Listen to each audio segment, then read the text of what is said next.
Copa আমেরিকায় গ্রুপের শেষ ম্যাচেও জয় পেলেন আর্জেন্টিনা। লিওন মেসিহীন আর্জেন্টিনা 2 গোলের ব্যবধানে হার মানায় পেরুকে। প্রথম অধ্যায়ে গোলশূন্য অবস্থায় শেষ হওয়ার পর দ্বিতীয় অধ্যায়ে চ্যাম্পিয়নদের পক্ষ থেকে জোড়া গোল করেন লাউতারো মার্টিনেজ। চোটের জন্য পেরুর বিরুদ্ধে খেলেননি মেসি। প্রথম 2 ম্যাচেও গোল পাননি আর্জেন্টিনার অধিনায়ক।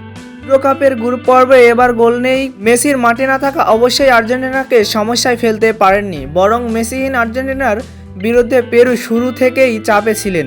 22 মিনিটে লাউতারো মার্টিনেজের পেরুর বক্সে বল পান ডি মারিয়ার কাছ থেকে, তার শট আটকে দেন গ্যালারিস। যদিও বলটি গোল হলেও গোল পেত না আর্জেন্টিনা। মেক্সিকোর রেফারি জানিয়ে দেন মার্টিনেজ অফসাইডে ছিলেন। 26 মিনিটে আর্জেন্টিনাকে আবারও একবার হতাশ করেছেন গ্যালারিস। পেরেদেসের শট আটকে দেন তিনি।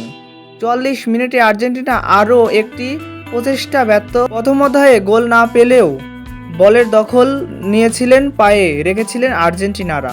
দ্বিতীয় অধ্যায়ে 2টি গোল করেন এই তারকারা। জিতে যায় ম্যাচটি, পেয়ে যায় 9 পয়েন্ট। এর আগেই কোয়ার্টার ফাইনাল নিশ্চিত করেছিলেন আর্জেন্টিনার তারকারা। তো আপনি কোন দল সাপোর্ট করেন কমেন্টে জানিয়ে যাবেন, চ্যানেলটি সাবস্ক্রাইব করবেন।